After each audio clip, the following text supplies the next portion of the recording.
cette expérience militante accumulée, qui est précieuse, qui est le patrimoine des luttes des quartiers populaires, plutôt que de le laisser comme ça en l'air, entre guillemets, dépérir et disparaître avec ceux, en même temps que ceux qui les portent, donc souvent par la vieillesse, tout simplement par la mort, emportés par la maladie, etc.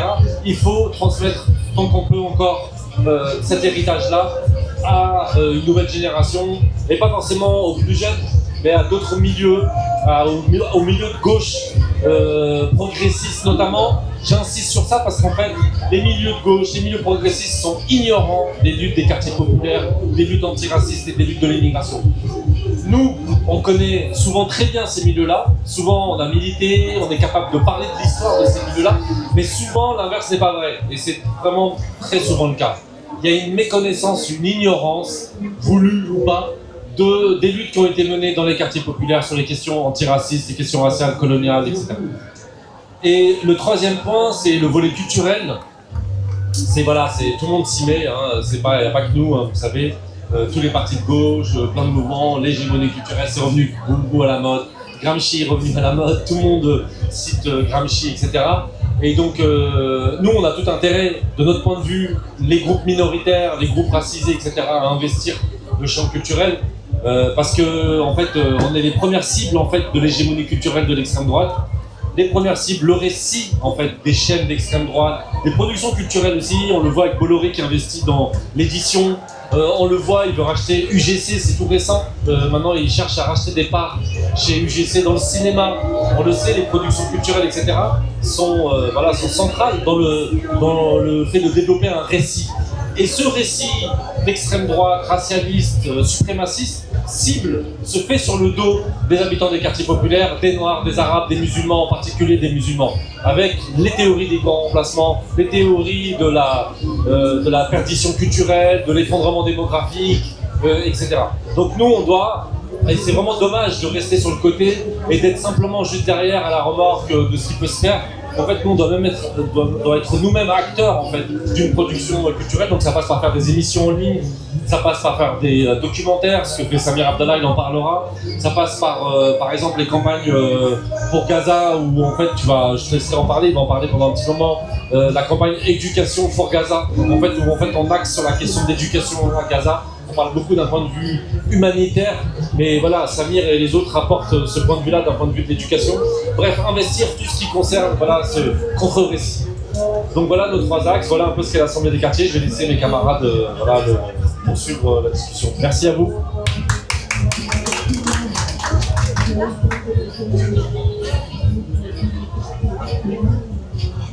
Bonsoir, moi c'est Samir Abdallah, comme il a dit peut-être mon ami. Je ne vais pas parler longtemps, je vais laisser Mina plus développer. Très rapidement, juste pour dire d'où ça part cette histoire de Education for Gaza. En fait, dans les années 2000, au tout début des années 2000, il y avait un mouvement qui s'appelait les missions civiles, qui allait en Palestine pour participer avec les Palestiniens et les Palestiniennes à des actions de solidarité concrètes pour les aider, par exemple, à la cueillette des olives, protéger les ambulances qui allaient ramasser les blessés ou les victimes des bombardements israéliens, et des tas d'autres actions très concrètes sur le terrain. Et il y a eu plusieurs milliers de gens qui sont partis entre l'année 2001 et l'année 2012, pas seulement de France, de plein de pays du monde. Ça représente à peu près 20 000 personnes qui sont allées en Palestine. Et à l'occasion de ces missions, il y avait un endroit où on allait souvent, c'était à Khan Younes à Gaza. Et vous savez tous, je pense, qu'aujourd'hui, la population de Khan Younes a été entièrement déplacée dans une zone qu'on appelle la zone de Mawasi, qui est à l'ouest de Khan Younes, donc vers la mer, et qui est une bande de 12 km². Ça représente 3,5% de tout Gaza. Ça fait 10 km² dans laquelle il y a 800 000 personnes, qui sont tous des déplacés, qui n'ont plus de maison, qui n'ont plus d'eau, qui n'ont plus de nourriture. Et dans donc déjà pour faire le lien avec l'histoire des missions dans les années 2000, on avait rencontré à cette époque-là des gens de Khan Younes qui faisaient un travail formidable d'investigation sur les crimes de guerre commis par Israël et qui documentent les crimes de guerre commis par Israël à Gaza et qui les font parvenir aux instances internationales. Vous avez certainement entendu parler du tribunal de la Haye qui a condamné Israël. C'est sur la base du travail de ces gens-là. Et donc ces gens-là, qui ont accueilli des milliers de gens venus des quatre coins de la planète, on est resté en contact avec eux et ils nous ont dit à un moment, au milieu de cette situation que je viens de vous décrire, 800 000 personnes qui vivent au milieu des ruines, qui n'ont ni à boire ni à manger, ils ont dit, pour nous, l'éducation, c'est aussi important que le pain et l'eau. Et donc, ils donnent des cours aux enfants de 3 ans, pas de 5 ans, pardon, de l'équivalent de l'école maternelle jusqu'à la 3e. Et ils font ça sous des tentes complètement bricolées pour essayer de leur donner l'éducation quand même. Donc, voilà, c'est une initiative qui existe maintenant depuis 1 an et qui touche aujourd'hui à peu près 1500 gamins. 1500 gamins, ça veut dire leurs familles aussi, qui sont autour d'eux. Hein. Donc ça représente plusieurs milliers de personnes en réalité. Et cette initiative qui aujourd'hui touche 1500 gamins est appelée à se développer et à toucher évidemment beaucoup plus de monde. Ce qui est très important, c'est que là, c'est une action très concrète. Ils nous ont demandé de les soutenir et donc le soutien qu'on leur apporte, c'est de parler de ce qu'ils font. Pour eux, c'est très important qu'on parle de ce qu'ils font, c'est-à-dire que pour eux, c'est important que le monde sache qu'alors qu'ils sont sous les bombes, qu'ils n'ont plus à manger, qu'ils n'ont plus de médicaments, qu'ils n'ont plus rien, ils n'ont plus de toit, en fait, ils mettent l'éducation au premier plan parce que c'est ça qui donnera aux générations futures des armes pour se défendre et se construire. Mais c'est aussi important, c'est aussi essentiel, parce que c'est un des derniers espaces, les écoles comme ça, organisées de manière solidaire, collective, dans laquelle les gens sont ensemble, créent des liens, et donc du coup, peuvent résister à la tentative israélienne de les détruire. Vous savez ce qui se passe en ce moment, c'est que les Israéliens essayent de monter les Palestiniens les uns contre les autres pour arracher quelques miettes des aides alimentaires que dans leur grande générosité ils veulent bien laisser passer dans 3 centres uniquement dans tout Gaza. Et donc du coup ils veulent les pousser à se battre entre eux pour quelques miettes et de cette manière détruire la société palestinienne et transformer en individus qui sont qui se chamaillent entre eux. Cette initiative Education for Gaza, elle a le grand avantage de mettre les gens ensemble, de leur permettre de tenir ensemble, de garder, de développer des liens.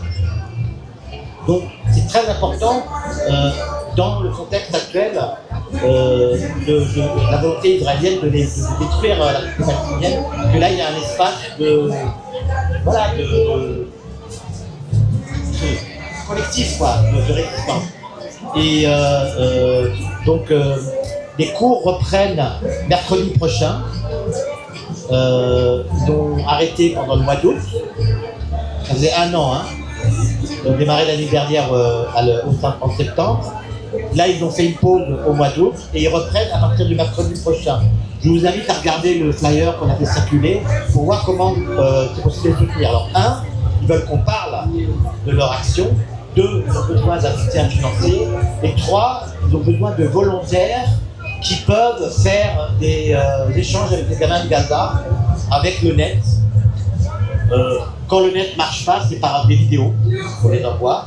Ceux que ça intéresse de rentrer plus dans les détails, peuvent parler avec Nina et moi de concrètement ce qui peut être fait en tant que volontaire, qui par exemple, enseignant de quelle matière, animateur culturel, chanteur, musicien ou n'importe quelle autre discipline,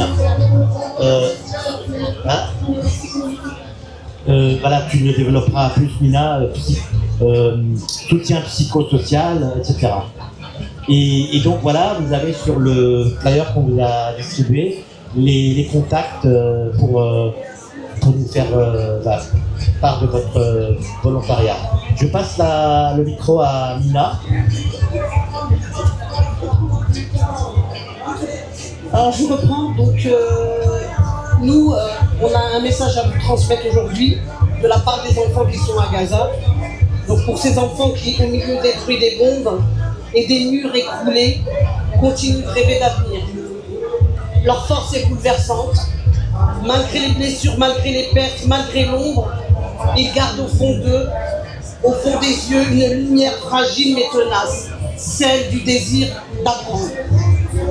Là où beaucoup voient des ruines, eux voient encore des possibles. Un cahier devient un refuge. Un mot tracé maladroitement, une victoire.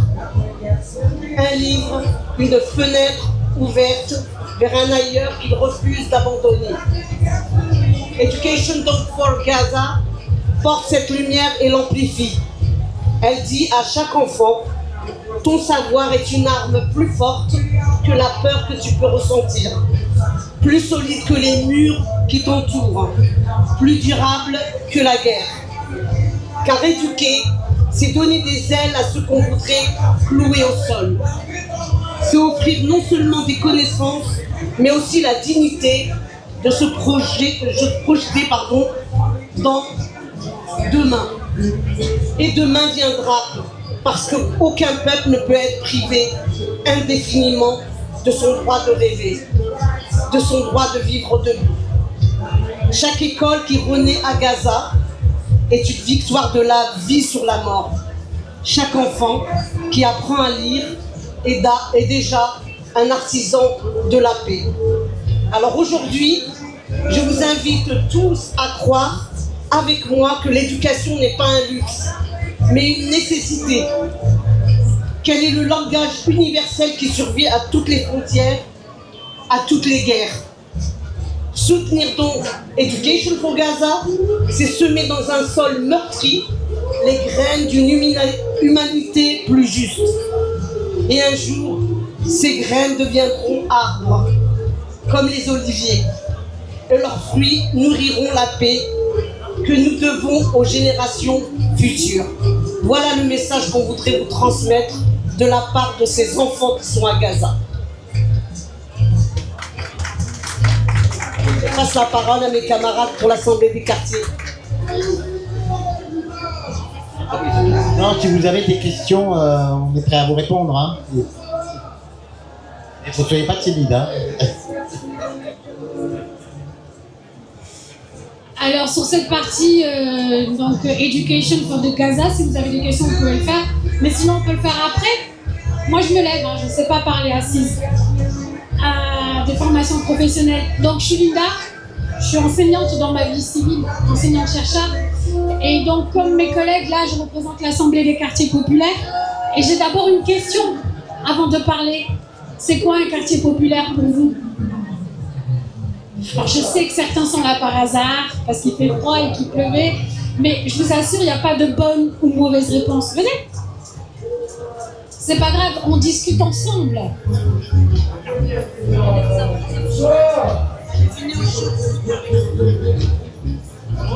Ça marche? Moi, je pense que c'est un quartier où différentes ethnies.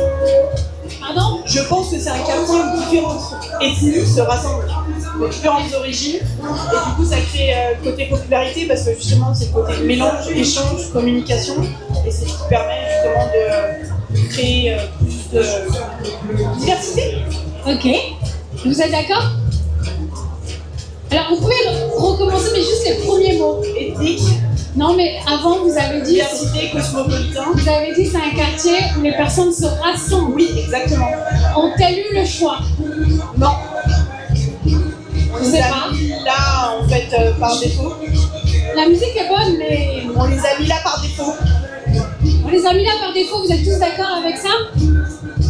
Est-ce que selon vous, il existe une fraction de population française qui a décidé de vivre en quartier populaire? Non. Qui dit oui? Oui? Bon, on est deux, hein? On est deux.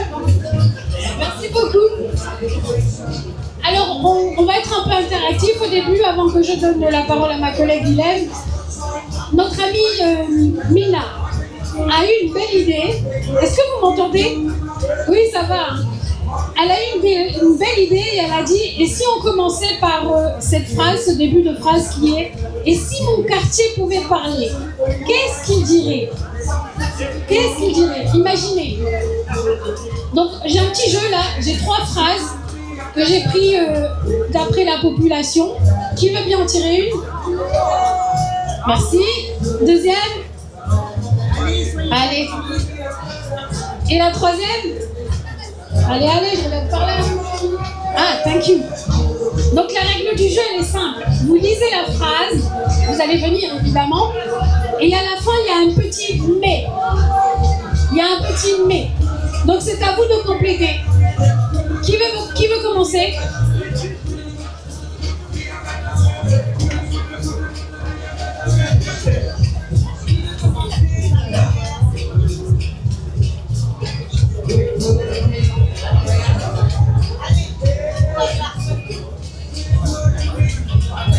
Encore une fois, il n'y a pas de bonne ou mauvaise réponse, c'est histoire de pouvoir dialoguer de manière différente.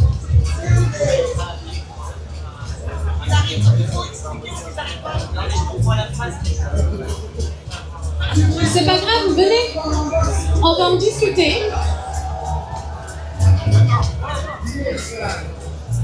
Et donc, si mon quartier pouvait parler, il dirait...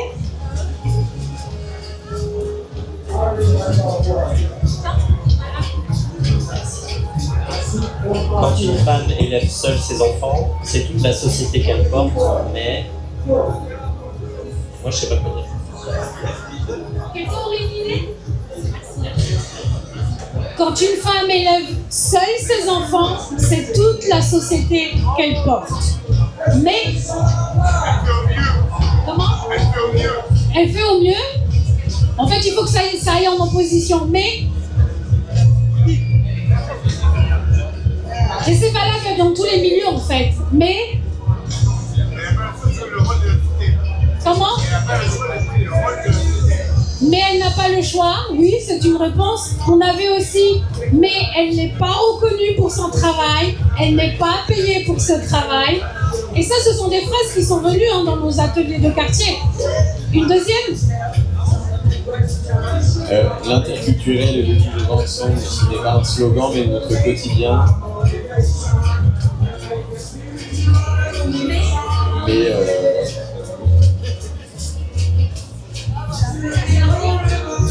la deuxième phrase, c'est l'interculturel et le vivre ensemble, ce n'est pas juste un slogan, mais notre quotidien. Vous êtes d'accord avec cette assertion? Oui, mais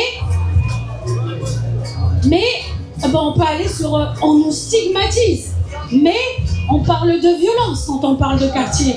Mais qu'est-ce qui vous vient en tête? Comment? Le sujet d'aujourd'hui, la représentation, on en parlait tout à l'heure. Allez, une troisième avant que Hélène prenne la parole et qu'on puisse faire question-réponse. Vous êtes prêts? L'écologie, on ne l'a pas découvert avec l'ANRU, mais l'ANRU, je ne sais pas ce que c'est. Avec la rue, mais avec les politiques de désimperméabilisation des sols de la ville, par exemple, avec les tsunamis, avec les catastrophes naturelles et avec...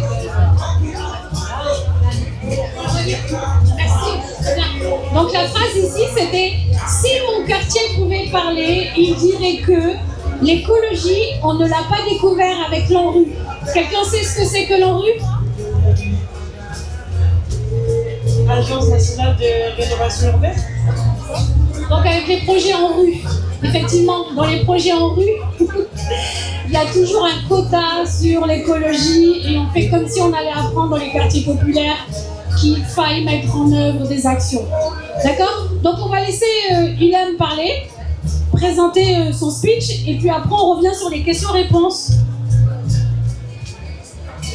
Alors bonjour, moi je m'appelle Ali, super Ali, ta place est là. Alors moi je m'appelle Ilham, je suis de Toulouse et on a fait un recueil, j'ai fait un recueil de paroles d'habitants, alors proposant la phrase que Linda vous a proposée, et je vais vous lire quelques retours de tous les habitants que j'ai pu croiser. Si mon quartier pouvait parler, il dirait qu'on lui arrache ses murs, comme si ses pierres n'avaient pas de mémoire, comme si ses tours ne portaient pas nos histoires. Il dirait qu'on démolit nos vies, sans jamais reconstruire nos espoirs, qu'on parle de rénovation, mais qu'on oublie des enfants. Il dirait qu'il n'y a rien pour nos jeunes, à part la nuit et la colère, qu'on les regarde tomber, comme si leur sang n'était pas rouge. Il dirait qu'ici, on s'entretue, parce qu'on ne nous donne rien d'autre que le béton, parce qu'on a fermé les portes de demain et qu'on a laissé ouvertes celles du désespoir. Mon quartier crierait qu'il ne veut pas mourir, qu'il veut qu'on l'écoute, qu'on l'aime et surtout qu'on lui rende sa dignité. Alors je suis originaire du quartier du Mirail à Toulouse, où on a eu un été très meurtrier, malheureusement, par des bandes rivales et ça a beaucoup ému tout le quartier parce que c'était des jeunes qui étaient très connus, mais connus de manière positive dans l'idée où ils étaient reconnus pour leur qualité physique en matière de sport, et que ça fait plusieurs fois qu'on interpelle les politiques publiques et les élus pour leur dire qu'il y a vraiment un sujet autour de cette violence et autour de ce quartier qu'ils veulent totalement détruire, parce que c'est ce qu'on est en train de vivre. Ils détruisent totalement nos bâtiments, ils détruisent tout notre patrimoine au nom de la mixité sociale, alors que tout leur projet n'a jamais été réfléchi, construit ou même abordé avec les habitants. Et donc nous on lutte vraiment pour ça. Et c'est pas faute de les avoir avertis que l'été serait meurtrier, mais il s'est absolument rien passé. Voilà. Donc les quartiers populaires, c'est... en tout cas, moi je parle de mon point de vue à Toulouse, ça devient de plus en plus compliqué d'y vivre, mais moi j'appelle ça les journées tout-terrain. On sait comment la journée commence, mais on ne sait jamais comment la journée se termine. Avec les ascenseurs en panne depuis plus de 2 ans, avec des services publics qui n'existent plus, juste pour la petite idée symbolique. Dans le quartier du Grand Mirail, les seuls services publics qui persistent sont les commissariats. On a détruit les collèges, on a enlevé beaucoup d'associations, on a enlevé toutes les mairies de secteur, et les seuls services publics qui perdurent, qui sont là, c'est les 2 commissariats du quartier. Voilà. Donc moi, si mon quartier pouvait parler, il aurait délivré tout ce que je vous ai délivré. Ali ?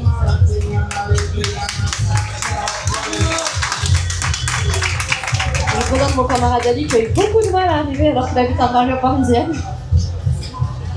J'ai fait l'erreur de venir en voiture. Je ne savais pas qu'il fallait prendre des billets d'entrée. Si mon quartier pouvait parler, d'abord je me présente, donc Ali Matello, militant mais plus sur le terrain en lien avec la jeunesse. La jeunesse, on va dire, criminalisée par l'État, criminalisée par les instituts, les médias. Mais je suis plus spécialisé sur tout ce qui est des histoires de RICS. Parce que beaucoup de morts, je côtoie beaucoup de mères de famille. Je vois si c'est une mère de famille, parce que je vois que les pères. Et j'essaie tant bien que mal d'essayer de comprendre comment nous en sommes arrivés là. Donc j'ai entrepris des études, master, aujourd'hui je suis doctorant en politique sociale, toujours dans l'optique, toujours de comprendre un peu plus qu'est-ce qui pousse notre jeunesse à en arriver jusqu'à là. Et dans cette curiosité, je me suis poussé à aller beaucoup plus loin que ce dernier siècle. Donc je suis remonté jusqu'en 1700 pour être sûr que cet élément de langage qu'on appelle la RICS a toujours existé, ou si elle est arrivée avec une nouvelle population que le média nous force autant à y croire. Et en effet, en 1746, je crois, en tout cas c'est là où j'ai attrapé les premières traces de RICS en France. Des RICS qui, en réalité, ont toujours touché une certaine population. une certaine classe sociale, j'ai envie de dire. Et c'est souvent celle qui a peu de moyens, qui cette violence qu'on leur prête est d'abord une violence qu'on exerce envers eux, envers les plus pauvres. C'était souvent des enfants du milieu rural qui avaient peu d'accès à la culture, aux études, et qui descendaient souvent à la ville pour essayer de comprendre, pour en tout cas tenter leur chance.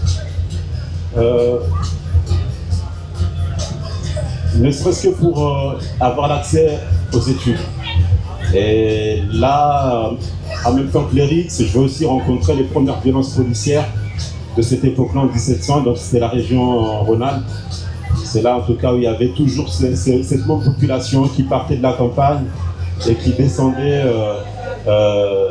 demander justice, demander l'accès aux études, l'ouverture culturelle. Et donc généralement, voilà, c'est 200 jeunes qui descendaient, des patrouilles de gendarmes qui repliquaient derrière. Et donc du coup, voilà, je me suis amusé à cette question, si nos quartiers pouvaient parler. Moi, je crois qu'elles parlent déjà. Mais la vraie question, c'est qui les écoute. Trop souvent, on réduit nos quartiers à la violence, aux faits divers, aux clichés, mais derrière ces images, il y a des vies, des histoires, des souffrances, mais aussi des forces, des solidarités, des espoirs. La précarité comme racine. La première violence que subissent nos jeunes, ce n'est pas celle qu'on pointe du doigt dans les journaux, c'est la précarité, le chômage massif, l'école qui décroche, l'accès limité à la culture, à la mobilité. Ce sont des violences silencieuses, mais quotidiennes. Le piège du prisme sécuritaire, c'est assez souvent les médias qui vous renvoient ça dès qu'il y a ça. On répond trop souvent par la répression alors que la violence juvénile est avant tout le symptôme d'inégalité structurelle. Derrière chaque acte, il y a une histoire d'exclusion, de frustration, parfois d'humiliation. Tant qu'on ne s'attaque pas à cette racine, on ne fait que colmater les brèches. Donc je reviens à mon élément de prédilection, c'est-à-dire la jeunesse, une jeunesse qui résiste et qui invente. Pourtant, nos quartiers ne sont pas que des lieux de souffrance, ils sont aussi des espaces de créativité, de solidarité, d'intelligence collective. On y trouve une énergie incroyable, mais cette énergie est souvent étouffée, faute d'espace de reconnaissance et de confiance. Là, en tant que doctorant, mais en même temps militant, je suis arrivé à cette idée qui me dit, comme militant, je côtoie cette jeunesse au quotidien, je vois sa colère, mais aussi son potentiel. Comme doctorant, j'essaie de comprendre cette dynamique à travers la géographie sociale et la pensée complexe. Ces deux regards m'enseignent que rien n'est simple, il faut relier les points, croiser les disciplines, écouter les premiers concernés. Enfin, si nos quartiers pouvaient parler, ils diraient ceci. Ne parlez pas à notre place, écoutez-nous, respectez-nous, associez-nous. Ils diraient que la précarité n'est pas une fatalité, que les violences ne sont pas une identité, et que la dignité est la condition première du vivre ensemble. Et il rappellerait que la jeunesse n'est pas un problème à régler, mais une solution à construire. Et c'est fait dans cet étang-là, au-delà de beaucoup accentuer mon travail sur la jeunesse, récemment je me suis lancé dans un défi également d'essayer de comprendre un peu plus, parce que qui dit jeunesse dit passer par le monde adulte. Et puis très récemment, je me suis mis à me rapprocher des personnes les plus éloignées. Alors là, quand je dis les plus éloignées, c'est vraiment les plus éloignées. Dernièrement, je me suis lancé dans une aventure de travailler auprès des sans-abri, où généralement je passais, si j'avais une pièce, je donnais. Et cette France-là, elle souffre plus qu'on ne peut penser. Et elle n'a pas de couleur, en tout cas celle-là. Parce que je côtoie autant de Noirs, d'Arabes, d'Asiatiques, de Caucasiens, que je me dis que c'est une France, mais au-delà de nos quartiers, peut-être que nos quartiers, ils ont quelque chose à dire, mais ils ont aussi à dire qu'il faut aussi qu'on s'occupe aussi de ce public, parce que la France va mal. Et je pense qu'aujourd'hui, le politique a compris que nos quartiers ont quand même quelque chose à dire. Preuve en est, aujourd'hui, on a pas mal de gens issus de ces milieux quartiers qui revendiquent en tout cas leurs droits, leur place, que ce soit au niveau des médias, au niveau des politiques, au niveau de l'entrepreneuriat. Et voilà, c'était un peu mon petit mot. Donc si il y a des questions ou autre chose, je connais pas la suite, parce que je suis arrivé en cours.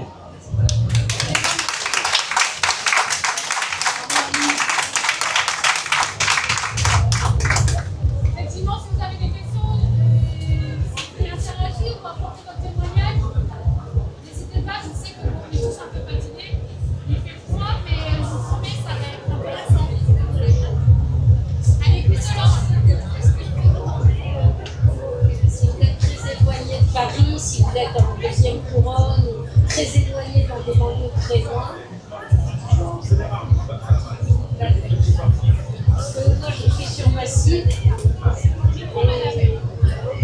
Oui, je suis sur Massy et il y a beaucoup d'initiatives, il y a beaucoup de lieux, il y a beaucoup d'accompagnement de cette jeunesse et finalement pour grande mixité culturelle et il y a beaucoup de gens du 93 qui arrivent dans le 91, c'est une progression sociale, il y a beaucoup de juifs, il y a beaucoup de musulmans, il y a beaucoup de chrétiens, il y a tout type de quartier et je trouve que c'est une ville qui tient bien sa jeunesse. Par contre,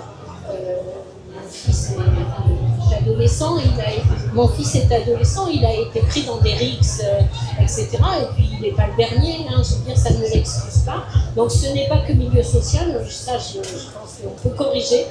C'est des effets de bande aussi. Par contre, ce que j'ai relevé, et là je sais qu'il ne ment pas, c'est la façon dont parfois la BRAC s'adresse à eux. Et ça, c'est lamentable. Parce que la BAC, pardon. Parce que ça, c'est désobligeant, c'est humiliant pour eux. Et puis, ils les traitent mal, quoi. Ils leur parlent mal. Je veux dire, quelqu'un qui attend qu'on leur parle bien, qu'on se comporte bien, ne peut pas mal parler à des adolescents, même s'ils sont en bande et puis qu'ils font des conneries. Sans gravité, d'ailleurs.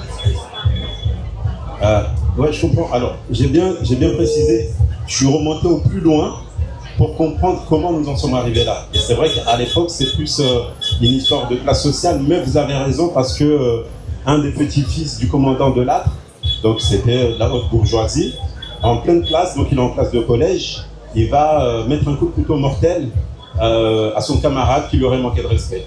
Donc voilà, là c'est pas une histoire de classe, mais là où je vous rejoins, et c'est pour ça que j'ai fait un choix, en tout cas personnellement parlant, dans mes études, dans ma reprise d'études en tout cas doctorale, d'axer ma recherche sur la géographie sociale et la pensée complexe. Ça veut dire rien n'est arrêté, c'est pas parce que on est pauvre qu'on est violent, ou c'est pas parce qu'on est riche qu'on n'est pas concerné. Et la géographie sociale, on parle de là, on parle de mouvements, des gens qui bougent, vous l'avez dit tout à l'heure, on part du 93, on arrive dans le 91, est-ce que c'est pour autant qu'on est tranquille?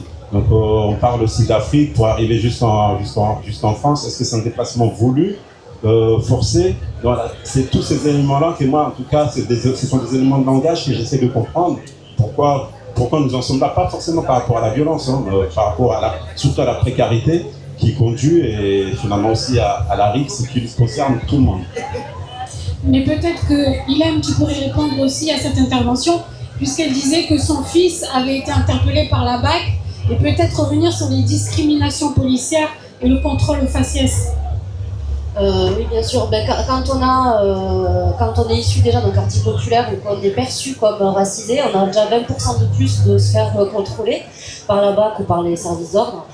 Et c'est souvent ça le sujet, c'est dès qu'on sort un petit peu du prisme du quartier, on redouble de contrôle au faciès, alors que c'est pas forcément... il y a des frontières invisibles, quoi. Je veux dire, on peut se déplacer partout. Enfin, moi, pour la petite histoire, moi j'ai oublié de dire ce que je faisais. Moi, j'étais CPE à la base, donc conseiller principal d'éducation, dans un collège REP à Toulouse. Et même moi, donc quand j'arrivais le matin, alors que j'arrivais tous les matins à la même heure, pendant le confinement, je me faisais contrôler par une brigade de policiers qui venaient, alors que j'avais ma petite comment on appelait ça déjà, l'autorisation de sortie là. Mais tous les jours, je leur disais, mais vous vous rendez compte que je viens tous les jours ouvrir le collège et pour les élèves pour faire des photocopies, et tous les jours vous me contrôlez. Mais c'est systémique et puis c'est comme ça. Mais c'est un vrai enjeu parce que tout à l'heure, je vous ai dit, c'est assez significatif aussi le fait que les deux services publics qui au quartier soient que le service d'ordre. C'est-à-dire qu'au bout d'une certaine heure aussi, ils encerclent le quartier pour ne pas que des véhicules rentrent ou sortent. C'est-à-dire qu'on est assigné à résidence. Un peu comme Gaza, on fait souvent le comparatif. Ou alors, lorsqu'il y avait eu les révoltes urbaines l'an dernier, et même il y a 2 ans, on nous a coupé la circulation du métro jusqu'au quartier. C'est-à-dire on l'a fermé pour ne plus qu'on aille ailleurs que dans le quartier. La fac de lettres n'est plus au Mirail à Toulouse? Si, la fac Jean Jaurès, c'est toujours à Jean Jaurès. C'était toujours au Mirail. Et juste pour rebondir, mon fils est de couleur noire. Donc effectivement, peut-être que 20% de chance de plus d'être contrôlé au faciès, mais un peu plus encore, peut-être. Et vous avez déjà été contrôlé? Vous avez de la chance. J'ai vécu à Toulouse, mais pas au Mirail. Est-ce qu'il y a d'autres questions? Ou pas? Ou un témoignage ou Oui, parfait. Venez, sinon.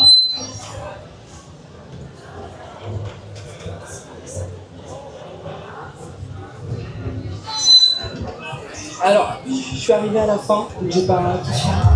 Mais moi j'avais un message d'espoir entre guillemets. Je suis prof dans le 7-7 HL et les élèves que je vois qui sont vraiment de toute nationalité, de toute culture, de toute religion, vraiment c'est l'avenir pour moi de la France en fait.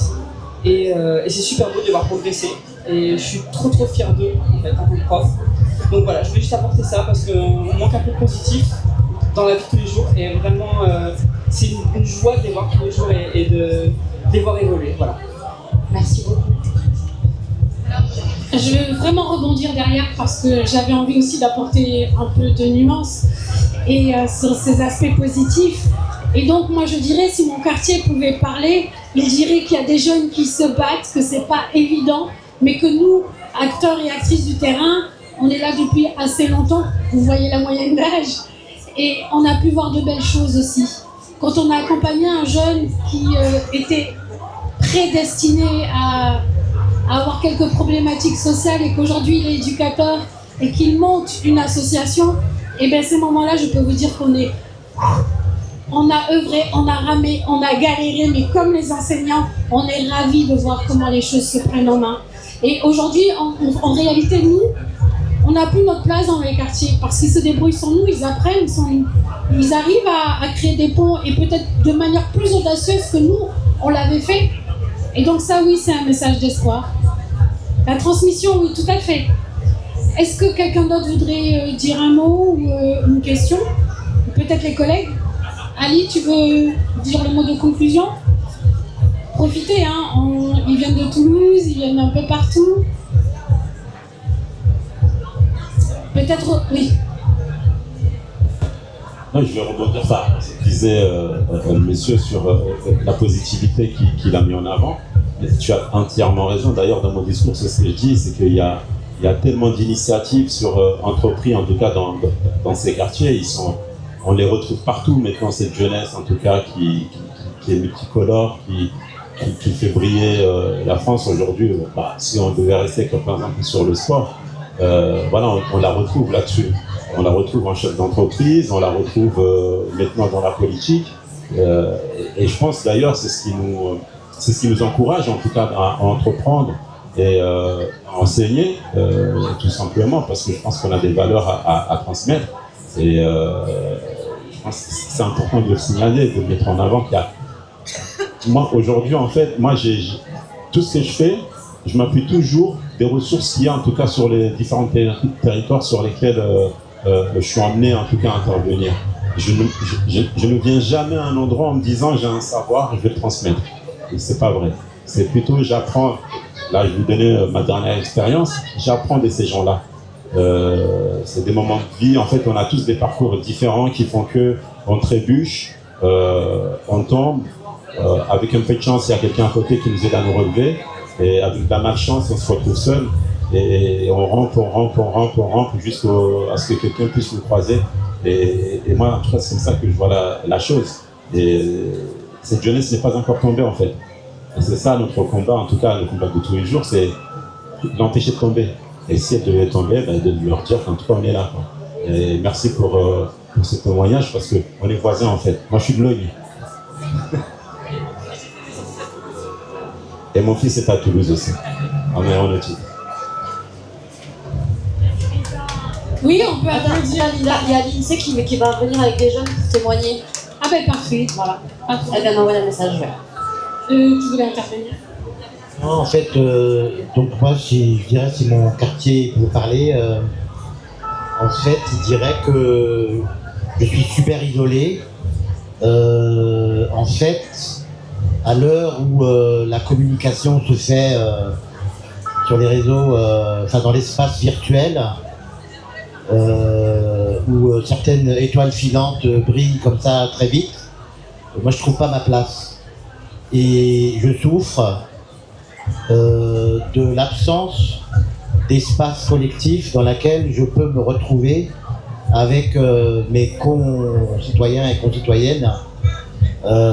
C'est vraiment ça qui manque pour moi en numéro 1. Moi je viens des années 80, hein, je suis tout jeune, où on était vraiment dans le collectif. Il n'y avait pas les réseaux sociaux, il n'y avait pas l'internet, et donc du coup on se voyait, on faisait en étant ensemble dans un espace réel, partagé. Aujourd'hui j'ai un peu l'impression que l'espace virtuel prend tout et grignote même les espaces réels, c'est-à-dire complètement hors sol. Et vraiment, on souffre beaucoup de ça. Et donc la première chose peut-être, c'est de recréer des liens, des espaces où on peut partager, on peut expérimenter, on peut lutter.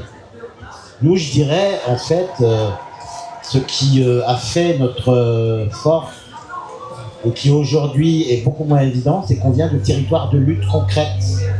De territoires de lutte concrète et pas d'espèces un peu fantasmées telles qu'on peut les voir aujourd'hui se développer dans le ciel des virtualités. Et puisque nous sommes à la fête de l'humain, je vais faire une petite référence qui va vous parler, je pense. C'est que ces espaces-là, ces espaces virtuels-là, en fait, nous font sombrer dans les eaux glacées du calcul égoïste. Voilà, merci. Oui, on peut l'applaudir, oui, merci. Une question peut-être? Une intervention? Non? Oui, super. Moi j'aurais une question et je reviens sur les politiques de l'ANRU dont vous avez parlé tout à l'heure et vous aussi au Mirail qui est sur le PNRU actuel, je pense. Donc, vous mentionnez qu'il n'y a pas de concertation citoyenne auprès du NPNRU. Tout à l'heure vous avez mentionné que c'était pour des politiques écologiques. Ici pour je me souviens plus ce que vous avez mentionné, mais il y a certains cas mixité sociale, mais il y a certains lieux qui ont été assez mal construits dans le secteur industriel 1, voire 2, dans les années 70-80, qui nécessitent réellement soit de la rénovation. C'est vrai que l'ANRU, on détruit quand même beaucoup, alors qu'on pourrait rénover certaines choses et que ça coûterait moins cher, même d'ailleurs. Mais je voulais juste avoir un peu votre avis sur ces politiques qui sont aussi nécessaires de renouveler et de réhabiliter certains bâtiments, comme on voit les centres-bourgs, les villages, même n'importe quel bâtiment a besoin d'un moment de rénovation. Les excuses ne sont pas toujours les bonnes et détruire n'est pas toujours la solution, mais c'était aussi un peu pour avoir votre avis, parce que dans certains projets, même de NPNRU, choses comme ça, il y a de la concertation citoyenne qui est amenée, ce qui en effet c'est toujours un peu difficile, mais c'était un peu pour avoir votre avis sur toutes ces questions-là. Parce qu'il y a un moment on ne peut pas non plus laisser des bâtiments dépérir pendant 1000 ans où ça donne du logement insalubre et c'est super mauvais. Je m'interroge sur ces questions. C'est un peu pour tout le monde, pour ça, vos avis. Je travaille sur les... Pardon, vous travaillez pour qui? Il est architecte. Vous êtes architecte. Alors, si tu es architecte, tu dois savoir que le patrimoine du Grand Mirail est le patrimoine de Candilis. Donc c'est déjà donc c'est un patrimoine existant. Il y a même un château au sein du quartier. Et en fait, pour revenir à ta question initiale, donc déjà réhabiliter, ça coûte moins cher que de rénover. Et ça a une moins grosse empreinte carbone également. Et en fait, oui, effectivement, nous, on a fait des ateliers populaires d'urbanisme, donc avec des habitants, où on leur expliquait exactement ce qui était en capacité de faire et ce qu'il fallait rénover, ce qu'il fallait détruire par rapport à l'amiante. Il y a des bâtiments, effectivement, qu'il faut rénover, d'autres qui auraient pu être totalement réhabilités. Et on parle de 80% du patrimoine qui aurait pu être réhabilité et qui, eux, vont détruire. Et pour revenir sur la concertation, il n'y a pas eu de concertation, que ce soit avec le en rue 1, en rue 2 ou en rue 3. Donc la concertation pour le maire de Toulouse, c'est de mettre, par exemple, jeparticipe.com et de donner son avis sur jeparticipe.com. Sauf que les habitants du quartier, déjà, ne savent pas que ça existe. que quand on veut leur parler, ben, on utilise et on s'adapte aux moyens qu'ils ont pour entrer en contact avec eux. Donc on s'adapte en fait si on veut vraiment avoir leur avis, parce que c'est prescrit par la loi, ça, par la loi Lamy quand même, qu'il faut que les habitants soient co-construisent avec les autorités les nouveaux plans de rénovation, les nouveaux plans d'aménagement urbain du moins. Et en fait, ils se donnent bonne conscience en mettant, nous on a respecté la loi, on a mis en place un processus de concertation, sauf qu'il y a toujours 3 personnes qui répondent exclusivement, et que le Grand Mirail c'est 70 000 personnes. Donc où est-ce qu'on met le curseur? Est-ce qu'on a vraiment envie de faire la participation et de faire en sorte que les habitants donnent leur avis? Parce que dès lors qu'ils donneraient leurs avis et ils ont des super idées, c'est les politiques ensuite qui ne veulent pas suivre parce qu'ils veulent faire le quartier architecturalement parlant avec la police pour qu'ils puissent avoir des accès et qu'ils ne courent pas dans les coursives ensuite quand il y a des interpellations. C'est plus réfléchi d'un point de vue sécuritaire que d'un point de vue vivre ensemble et bien vivre en fait. Et c'est ça qu'on dénonce. Et d'ailleurs, l'ANRU est menacée actuellement parce qu'ils n'ont plus d'argent, l'ANRU, et on ne sait pas ce que ça va devenir. Donc ça serait ballot. Parce qu'il n'y a pas d'évaluation aussi des politiques de l'ANRU, et c'est très dommage. Parce que si on les évaluait, on constaterait rapidement qu'elles sont pas très efficaces, pas très efficientes. Mais comme on n'évalue pas les politiques publiques en France... Alors, est-ce que Ali, tu veux répondre sur ton territoire? Moi, j'aimerais bien apporter ensuite. Bon, vas-y. Ok, alors moi, je vais te répondre sur Créteil, qui est ma ville d'accueil, puisque je viens de Marseille à l'origine. Et donc, à Créteil, l'ANRU concerne un quartier qui est politique de la ville, et donc 10 000 habitants à peu près. Et effectivement, en termes de démocratie participative, c'est de la décoration.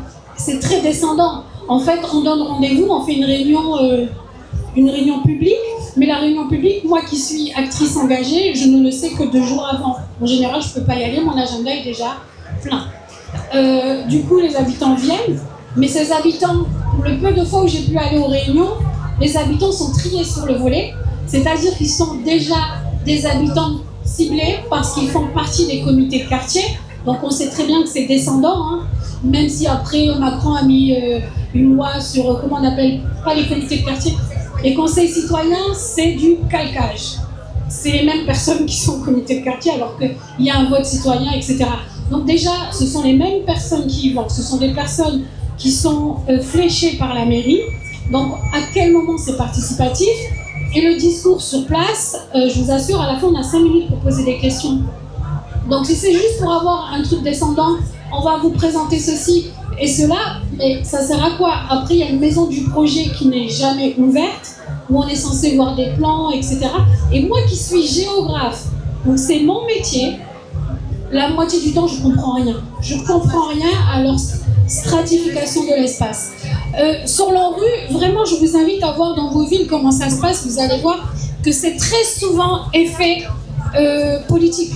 Moi, l'ANRU dans ma ville, elle a été annoncée il y a 5-6 ans. Et en fait, elle ne sera pas mise en œuvre. Parce qu'avec, il y a tout un mouvement politique d'accompagnement. On va faire une forêt urbaine, on va améliorer les conditions de vie. Et en fait, c'est très électoraliste. C'est-à-dire que là, on en parle à nouveau parce qu'il y a les élections en mars. Sinon, depuis 2-3 ans en arrière, on avait un peu oublié ce projet. Je vais laisser la parole aux jeunes parce que c'est tellement génial. On peut les applaudir. On a des jeunes qui vont prendre la parole. Je te laisse les présenter. C'est plutôt Céline, parce que moi je les connais, mais enfin je les connais pas encore, je les connaîtrai plus tard. Bonjour à tous. Alors, je m'appelle Céline, je fais partie aussi de l'Assemblée des quartiers. Mais en fait aujourd'hui je travaille aussi parce que j'accompagne un groupe de jeunes de Corbeil en l'occurrence. Il y en a une partie qui est là, une autre partie qui est ailleurs. Dans le cadre de la création d'un média participatif de quartier. Accessoirement je suis aussi journaliste. Et du coup, je les ai un peu pris au dépourvu pour venir un peu parler d'un sujet qui les concerne.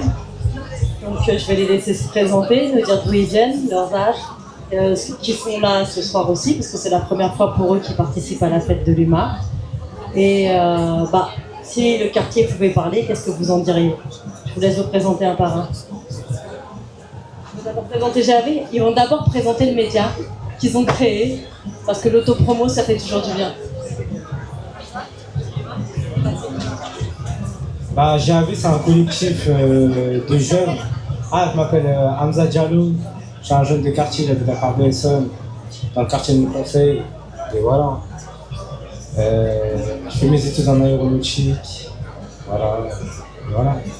Bah, en tout cas, GAV, c'est un collectif de tranches d'âge entre 15 et 25 ans. Et bah, ça signifie génération ambitieuse et vaillante. Mais ça fait aussi un clin d'œil à le mot garde à vue. Mais voilà, c'est un jeu de mots quoi. Bah, en fait, comment dire, on parle un peu des sujets qui nous intéressent. Et bah, on donne la parole aux jeunes parce qu'en vrai de vrai, on parle pas trop en vrai. Bah, moi je m'appelle Moussa Dramé, j'ai 16 ans, j'habite aussi à mon conseil à Corbeil-Essonnes. Je suis aussi un étudiant cérémonie en aéronautique et bah, du coup il a dit ce que c'était GAV Média. Aujourd'hui on est venu pour interviewer un nombre de personnes qui nous parlent de tout ce qu'ils présentent aujourd'hui parce que ça nous touche nous, surtout le quartier parce qu'on habite là-bas et voilà. Bonjour, je m'appelle Harold, je suis en terminale STVD. Je fais aussi partie du collectif GAV Média avec eux. Et comme ils ont dit, on est là pour tout ce qui se passe ici et pour parler de nous aussi on vit et ce qui se passe en tant que jeune en France. Ah, du coup, si le quartier pouvait parler, c'est ça le sujet. Bah, le quartier c'est beau, mais il est mal représenté. Il est mal représenté par les médias, par la télé, par tout ce qui s'ensuit. Il représente mal le quartier. Il y a aussi du mal dans le quartier. On grandit mal, on est négligé, on veut dire. Mais après, le quartier c'est beau. Tu as des valeurs, tu as des principes, il y a des gens différents, on accepte tout. Contrairement à. Voilà quoi. Bah, non, en tout cas, on accepte tout. Moi, pour moi, j'ai pas de différence entre les humains, tout ça. Et voilà. Mais sinon, il y a beaucoup de problèmes. Les rixes, on est concernés, on a eu des pertes, et on sait que ça sert à rien. Après, il y a d'autres problèmes, mais c'est des problèmes qui. En vrai de vrai, c'est pas notre faute. On est né ici, on a vu tout ça. C'est de la souffrance, mais on assume après. Et on accepte le quartier, mais on veut pas être mal vu. On a du potentiel, on fait nos études comme tout le monde. Et voilà, quand tu vas au lycée, les humains ils te voient différemment. Ils te voient comme un wesh, quelqu'un d'un quartier, tout ça. Ouais. La plupart des gens dans un quartier, il n'y a pas beaucoup de. Voilà quoi. On est normal, on est comme tout le monde en vrai de vrai. Et voilà. Ouais, comme il a dit.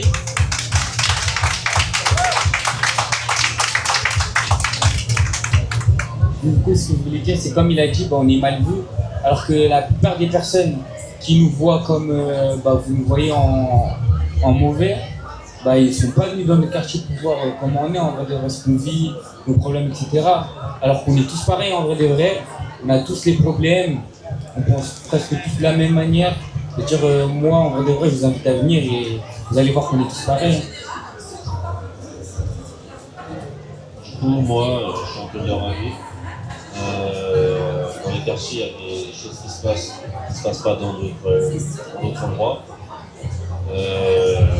On a nos souffrances, on a eu des pertes à cause de certains risques.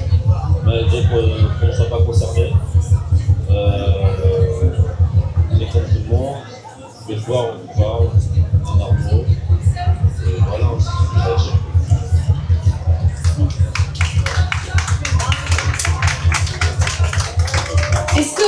Est-ce que vous voulez profiter de leur présence et poser une question peut-être? Alors moi j'en ai une en attendant. Ah oui, vas-y. Alors ma question c'était, tu as parlé d'espoir aussi, quel est le domaine où tu vois le plus d'espoir? Au-delà des études, tu as dit, on peut tous embrasser une carrière à part des études, mais est-ce qu'il y a un champ d'activité, je sais pas, n'importe quoi, le social ou autre, où tu vois vraiment quelque chose qui pourrait progresser de plus en plus? Dans les quartiers, après l'école, c'est vraiment c'est compliqué. C'est vraiment compliqué. Quand tu cherches un stage, c'est compliqué. Quand tu cherches un lycée, c'est compliqué. Quand tu sors du collège, le collège il est chaud, ça veut dire que tu sors un mauvais. En fait, c'est compliqué. Mais après, Il y a plein de facteurs qui font qu'on se s'oriente par d'autres chemins. Il y a le football, il y a la musique. Moi, pour l'instant, je fais de la musique un peu. Je raconte ma vie. Et c'est pour ça qu'il y a beaucoup de rappeurs qui sont issus des quartiers. Parce que tu as envie de rapper, tu as envie de raconter ce que tu fais, tac, tac, tac. Ça, c'est du potentiel. Ça, c'est du potentiel. Il y a des gens, ils ont du talent, tout ça. Et on n'a pas assez de visibilité, il faut s'en sortir, en fait. Et pour moi, les deux facteurs, c'est le sport et la musique, en fait. C'est des bonnes issues.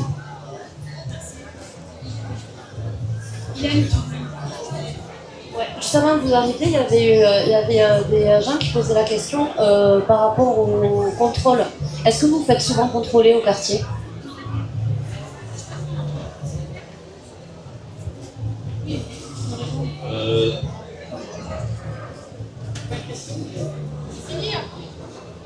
Du coup, pour la question des personnes précédentes, ça arrive de se faire contrôler.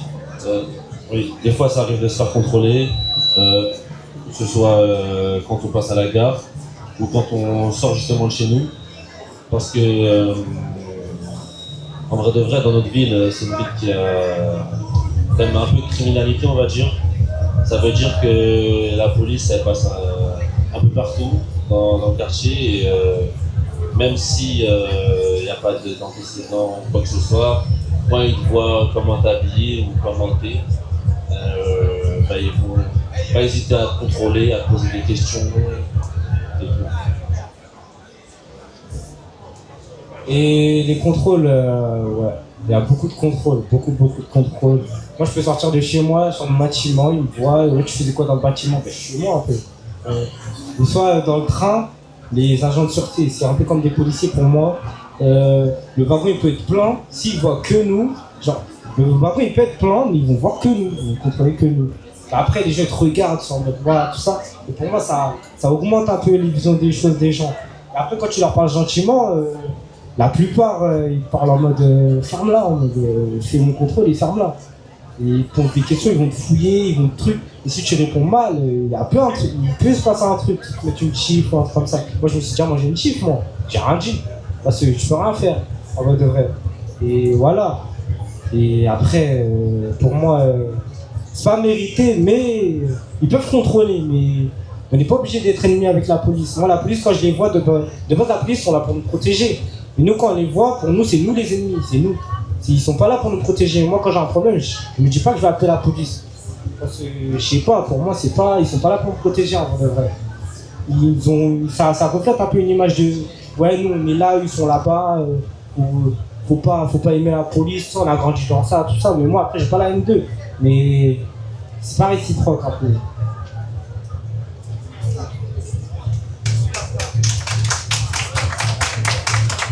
Moi, j'ai une question. Bon, je vous connais un peu, donc je refais un peu la jeunesse du truc. Je sais qu'Hamza et Moussa aussi, vous êtes en aéronautique, donc vous êtes dans une filière très spécifique. Et en plus, vous n'êtes pas sur votre ville, dans votre lycée qui est quand même excentré, puisqu'elle est dans le sud 91. Et que je sais que vous galérez pour trouver des stages. Mais du coup, ça remet complètement votre orientation en jeu. Du coup, est-ce que vous pensez persévérer sur cette voie? Ou est-ce que vous vous dites, bah, si j'ai pas de stage, de toute façon, au bout de mes 2 ans d'études, voilà, de lycée, est-ce que vous envisagez une réorientation par rapport à ce manque de perspective, justement? Bah, moi, du coup, pour ma part, je pense que je vais persévérer et essayer de tout faire pour réussir, hein. Trouver mes stages, avoir mon bac.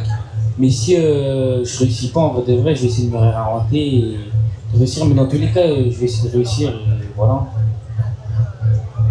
Moi, pour ma part, quitte à rater le bac cette année parce que j'ai pas de stage, je le rate, je le refais. Je vais pas abandonner une défaite, ça veut pas dire que faut lâcher.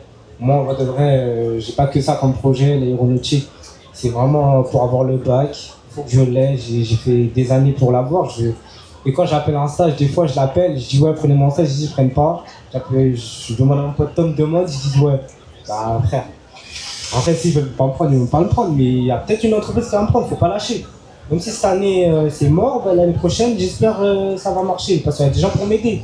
À Corbeil, j'ai demandé à le maire, il veut m'aider, et il y a Espace Carnot qui nous aide. Faut pas lâcher, ça sert à rien de lâcher, sinon c'est comme si tu disais, bah voilà quoi. Je peux pas lâcher en tout cas. On va prendre l'intervention Bon, alors, on m'a un peu mis la pression pour me donner le micro. Hein. Vous n'étiez pas là tout à l'heure, mais du coup, moi, je suis prof d'anglais à HL. Ça fait presque 10 ans maintenant, même si je ne dirais pas, que je suis dans le métier. Et déjà, je donnais un message d'espoir tout à l'heure. Moi, j'ai trop d'espoir et je suis trop heureux de travailler en fait avec vraiment plein de cultures, plein d'enfants qui viennent de plein de tout l'univers en fait. Et ce que vous dites, ça me donne vraiment beaucoup d'espoir et ça me fait trop plaisir en fait. C'est ma première fois à la fête de l'UMA et je suis heureux d'être là. Et c'est peut-être un peu égoïste, mais moi c'est une question du coup, parce que j'ai mes privilèges, hein, d'être blanc, tout ça. Nous, en tant que prof, du coup, qu'est-ce qu'on peut faire pour vous aider mieux au final, pour vous accompagner mieux en faisant fi de nos préjugés, de nos idées préconçues en fait, et vraiment être là pour être vraiment là intelligemment quoi, pour vous.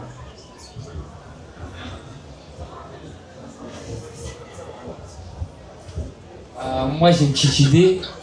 Je me dis que ce serait bien de faire un temps de parole pour tous réunir autour d'une table et parler de ce qu'on a besoin et de ce que vous avez besoin. On pourra s'aider en faisant ça. Moi après je sais qu'il y a des visions des choses différentes, il y a des gens qui nous voient mal, il y en a d'autres qui nous voient bien. Et ça faut pas le laisser de côté, il faut savoir pourquoi, il y a un fond dans tout. Quand tu as une idée, c'est pas mal fondé. Pour moi les racistes ils ont toujours une idée derrière la tête, c'est quelque chose qui l'a fait que tac. En vrai de vrai, c'est la communication. Après, pour moi, c'est mettre ça au côté et montrer aux élèves qu'on est tous pareils, c'est juste ça. Et après, on est jeunes, ça veut dire, c'est là où on se construit, si on se construit dans le mal ou dans le bien, c'est là qu'ils vont nous voir différemment ou pas. S'ils nous voient dès le début, comme des camarades comme les autres, tout ça, en fait, il faut réussir à rapprocher les élèves entre eux, malgré leur couleur, malgré leur lieu de vie ou comment ils sont en fait, soit ils viennent d'un quartier, soit ils viennent de la campagne, en tous les cas, leur montrer qu'on est les mêmes en fait.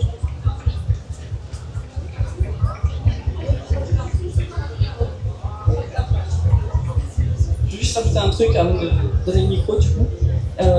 Moi j'ai constaté que dans mon établissement, en tout cas, vraiment l'immense majorité des profs, on a cette mentalité là et des fois c'est pas visible, on se rend pas compte, il y a beaucoup d'élèves qui se disent qu'ils valent pas grand chose et vraiment j'aimerais que tout le monde se rende compte en tout cas qu'on est beaucoup à vouloir, à penser comme ça en fait et à vouloir vraiment ça pour tous nos élèves et voilà, je suis venu aujourd'hui donc ça me donne vraiment de l'espoir parce que en fait on est sur la même longueur d'onde et ça va prendre un peu de temps mais on est beaucoup à penser ça et ça me motive quoi.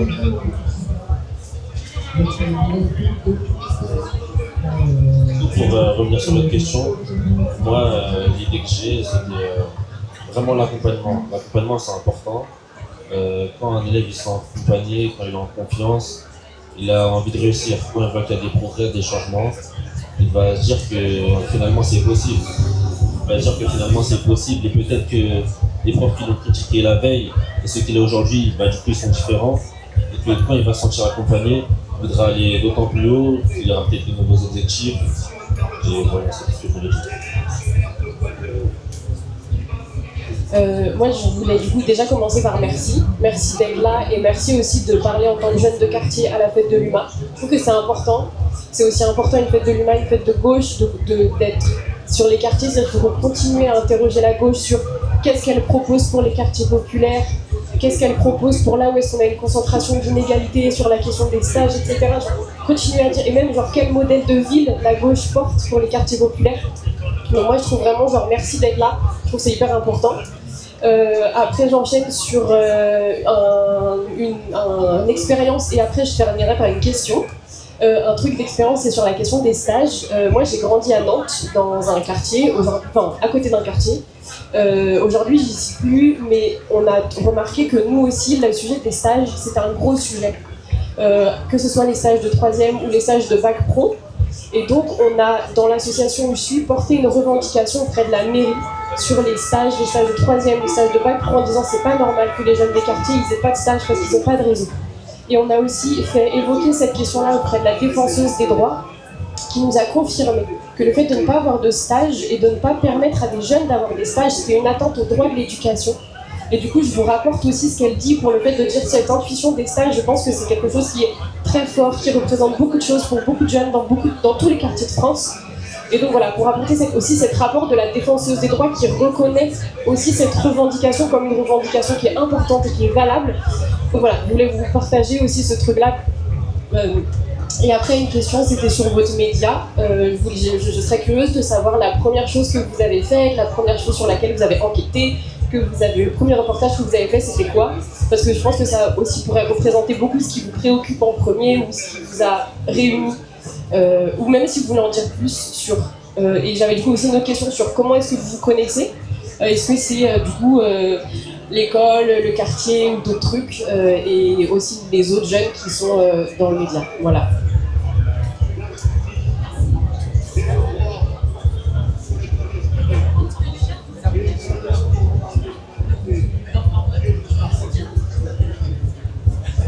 Déjà, nous aussi on vous remercie d'être là et de nous écouter. Et comme il a dit tout à l'heure Hamza, c'est vrai qu'il y a des soutiens pour les stages. Comme il a dit, le maire, il a parlé au maire directement. Le maire, il a dit qu'il allait l'aider. On l'a revu encore tout à l'heure. Il a redit une deuxième fois qu'il allait l'aider.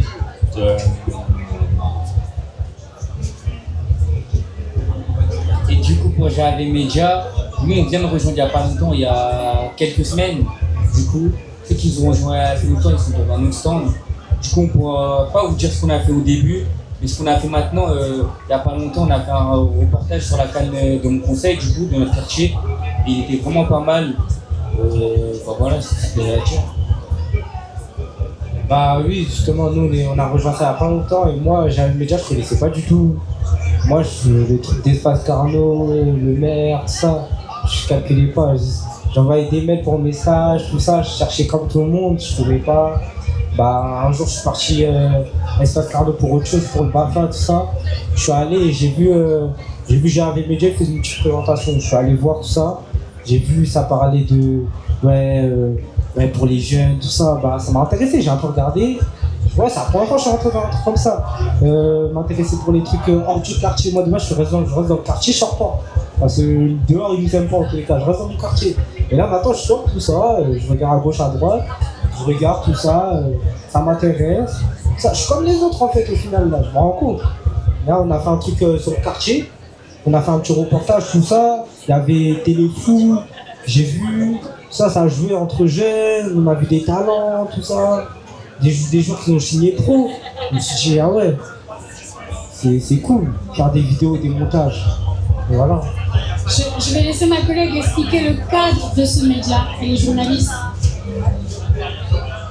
Oui, juste pour répondre à la question, parce que j'étais à l'initiative du projet, ça fait à peu près 1 an, ça existe. Donc Harold, Hamza et Moussa, ils viennent de rejoindre la dynamique début de l'été. En fait, l'idée c'était de construire ce média participatif par les jeunes de Corbeil, pour les jeunes de Corbeil, mais de faire du dedans et du dehors. C'est-à-dire qu'on fait aussi bien des reportages vidéo, des sonores, des podcasts au sein du quartier. Quand ils parlent de l'espace Carnot, c'est l'espace jeunesse où se passent nos ateliers à Corbeil.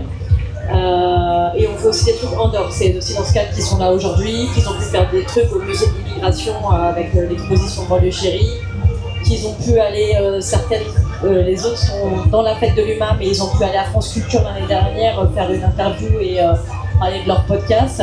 Et ils ont fait des reportages, donc des émissions sur l'éducation notamment dans les quartiers populaires, sur les voyages, la question de la mobilité, sur l'intersectionnalité entre le racisme et les questions de genre.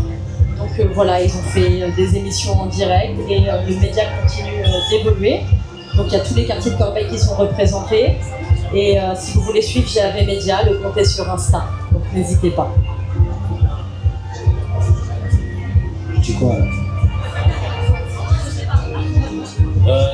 Du coup, vous avez une dernière question, c'était comment c'est connu, c'est ça? Oui. Du coup, moi j'ai déménagé à Corbeil à Montpensier plus précisément. J'ai déménagé à Corbeil à Montpensier plus précisément quand j'avais 5 ans. Et j'ai déménagé dans le même bâtiment que Moussa, juste un étage en dessous. Du coup, on s'est connus comme ça. On a commencé à sortir dehors et on était dans la même classe en CP. Et c'est pareil pour Hamza. On est dans la même classe en CP, c'est comme ça que c'est connu. Et bah voilà, et en gros, j'avais des médias, bah du coup on était partis et ils nous ont présenté un peu qu'est-ce qu'ils font. En gros, ça nous a intéressés, on a bien aimé, on a dit qu'on voulait les rejoindre. Et si vous voulez nous aider, suivez-nous sur Instagram, ça peut nous ouvrir plusieurs portes. Merci. Vous avez des stages dans l'aéronautique ou ailleurs? Ouais, moi je suis preneur. En tout cas, moi je les ai connus, moi ça je le connais depuis que je suis conscient. Parce que sa mère et ma mère elles se connaissent. Et j'habite à la gare, elle habite à la gare, il a déménagé, j'ai déménagé direct. En mode on se suit un peu. Et Harold, lui, je le connais depuis le primaire, c'est bien, au quartier encore. Moi j'ai pas changé de quartier, il a changé. Et ça prouve que dans tous les quartiers on est pareil. Mais on est un peu divisé, ça veut dire que ça, si on serait ensemble, je pense qu'on serait plus fort, mais là on est un peu divisé, ça c'est un autre débat. C'est compliqué ça. Si mon quartier aussi pourrait parler, pour moi, il dirait arrêtez de vous battre et soyez ensemble, sinon on va pas avancer. Et t'as beau dire ça, bah si les humains ne suivent pas, ça va pas changer les choses. Voilà. Alors, il y a une question, mais alors déjà dans les témoignages, on peut comprendre l'importance de la structuration du quartier autour d'un équipement.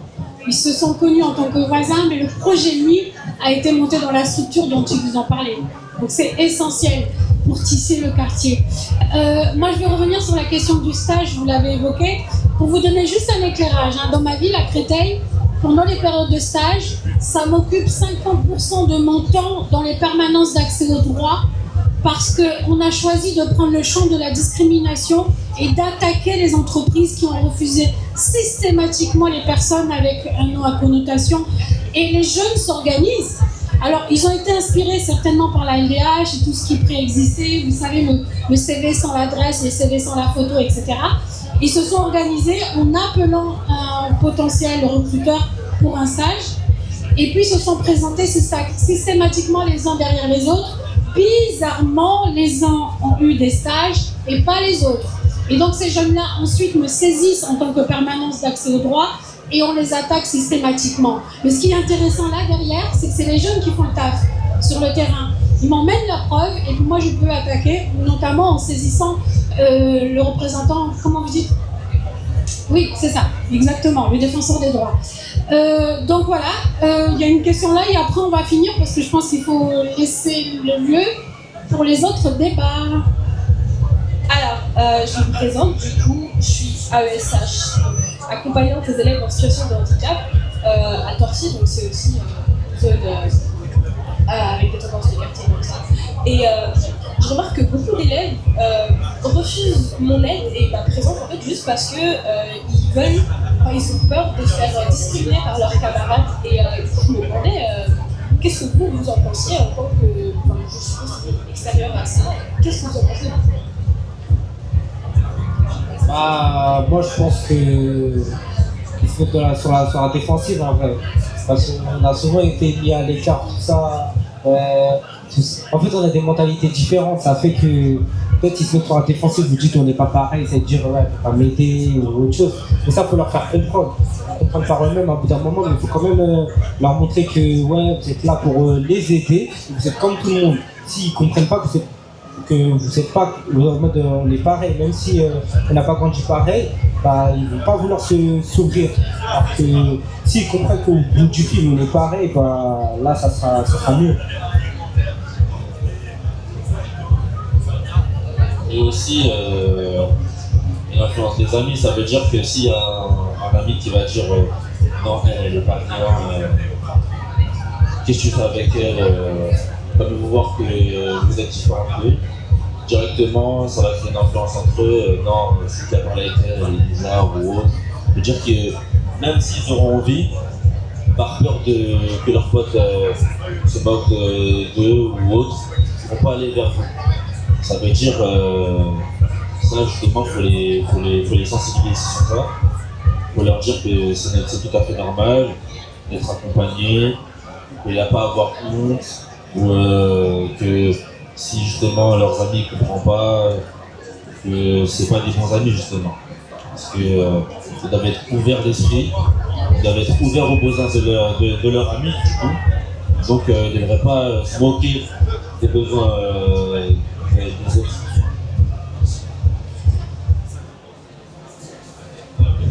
Moi, pour ma part, moi, si vous me proposez de l'aide, je viens en vrai de vrai. Je m'en fous un peu du regard des autres. Je vais réussir tout seul en vrai de vrai. C'est vous qui va me permettre de réussir. C'est-à-dire, je pense que je serais venu directement. Mais après ça dépend des jeunes. Il y a d'autres jeunes qui vont pas venir, car ils ont une mentalité fermée, mais c'est fermé parce qu'ils ont grandi comme ça. Mais après, ils sont pas condamnés à l'échec. Simplement. Pas condamnés à l'échec. Tu peux nous faire un petit slam ou un petit rap, juste pour finir, hein? Qu'est-ce que vous en pensez? Allez! Ah ouais, Allez. pas d'instru là. Oh, on est sûr que t'es capable. Moi j'aime bien dire quoi, madame Besson.